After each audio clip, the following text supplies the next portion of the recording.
Welcome to the Lagos studios for the news update at 6 p.m. I am Faith Agbetuya.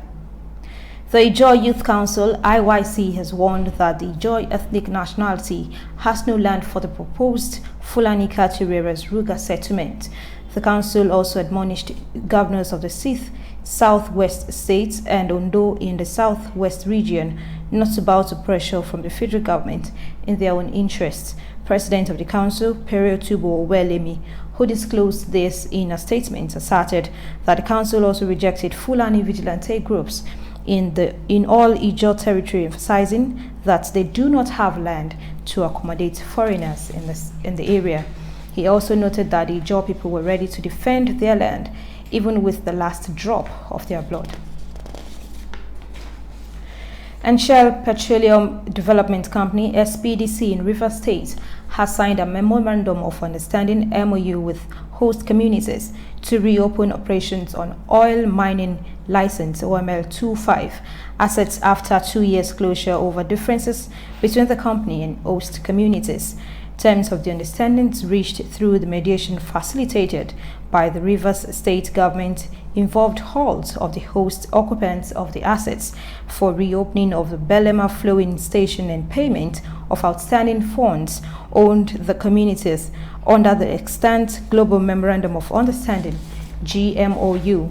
Other items include a mandate on Shell to pay into a dedicated account the sum of 1.36 billion naira within 2 weeks for development of the communities. The MOU was signed on behalf of the communities by traditional rulers, youth presidents, chairman of the development committee, and among other opinion leaders from Kula, Belema, Ofon Ama, Ibe Ama, Boro, and Opokula communities located in Akuku Toru local government area of Rivers State. The Lagos State Governor Babajide Sanwo-Olu has called on the Nigerian Army to join hands with its government to keep Lagos State secure. The governor made this call while receiving the Chief of Army Staff, Lieutenant General Tukur Buratai, who paid him a courtesy visit in Alausa. Sanwo-Olu said his 2 previous meetings with the Nigerian Army in Lagos State yielded positive outcome, hailing the military for fulfilling his commitment to boost the state's effort in keeping lives and properties safe. The country is safe and secure, not only with foreign direct investment coming, even we as citizens, right, can go about doing our lawful businesses and create wealth and development for our people. In Lagos, that they have come to do your yearly celebration, we want to wish you all the very, very best. The governor reiterated that his government is committed to keeping the state safe for investment to thrive, and also hailed the Nigerian Army for maintaining high level of discipline and professionalism in its operational engagements. Certain communities to give them free medical services, free drugs and other consumables as part of our medical outreach program during the Army Day celebration. In its response, Buratai said the Army would not shirk its responsibility to enhance security of lives and property in Lagos and across the nation, assuring that the military would also deploy its personnel for joint security operations to combat crimes in all parts of the country.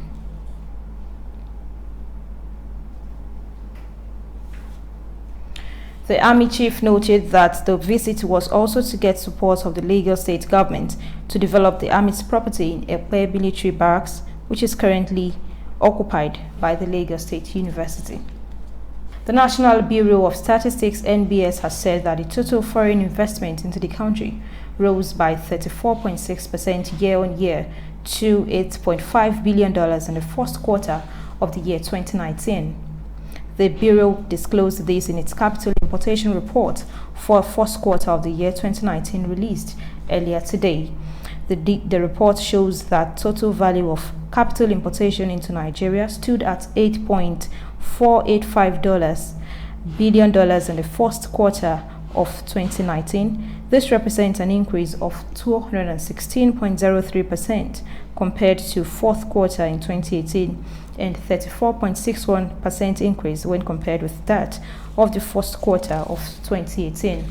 The latest amount of capital importation by type was received through portfolio investments, which accounted for 84.21% of total capital importation, followed by other investments, which accounted for 12.91% of total capital, and then foreign direct investment, which accounted for 2.86% of total capital imported in 2019. Former Governor of Abia State, Orji Uzor Kalu, alongside other senators representing Abia Central, Eyinaya Baribe, Yahaya Abdullahi of KB, APC in KB, and Ajayi Borofis have made the list of principal officers in the 9th Senate. The announcement was done by Ahmed Lawan, Senate President, after reading separate letters sent by the National Chairman of the All Progressives Congress, APC, and the People's Democratic Party, PDP, respectively, at plenary today. However, Orji Uzor Kalu was announced the new Chief Whip, and Ali Abdullahi of APC in Niger, the new Deputy Chief Whip of the Senate. Yahaya Abdullahi, on the other hand, was named Senate Leader, and Ajayi Borofis of APC in Ondo State was named the Senate Deputy Leader. Eyinaya Baribe was named the Minority Leader, while Emmanuel Bwacha of PDP in Taraba State was announced the Deputy Minority Leader, with Philip Aduda as the Senator representing Federal Capital Territory was named Minority Whip of the Senate. The Lagos State Waterways Authority, LASWA, has recovered 12 bodies so far in the latest boat mishap on the Badore-Ijede Sea route, which occurred last Sunday. The General Manager of LASWA, Oluwadamilola Emmanuel, who confirmed the recovery, told newsmen that 5 bodies were yet to be recovered.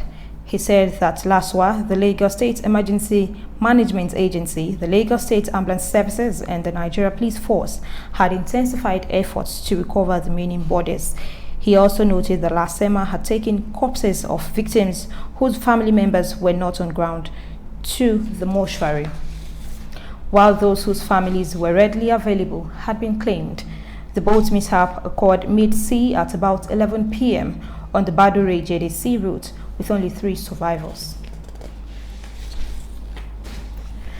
The Lagos State government says it has commenced the implementation of its plans to improve the quality of education in state-owned schools in Lagos State.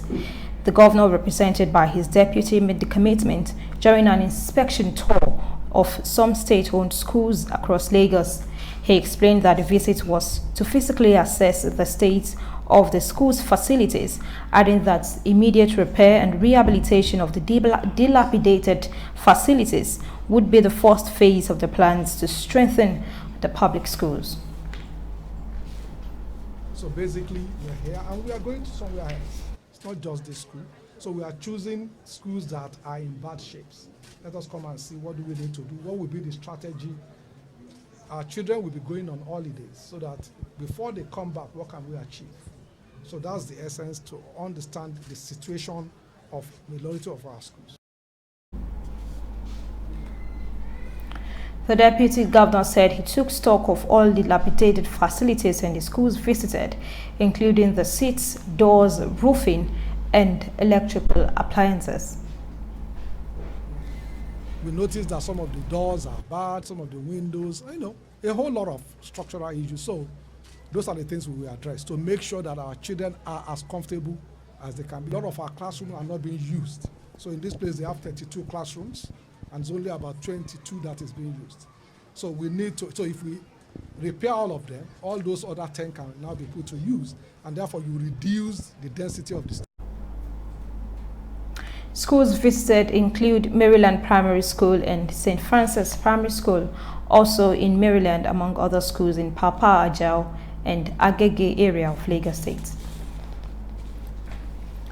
With that, it's a wrap on the news updates at 6 p.m. coming to you from the Lagos studios. I am Faith Agbetuya. Join us at 9 p.m. for more stories. Good evening.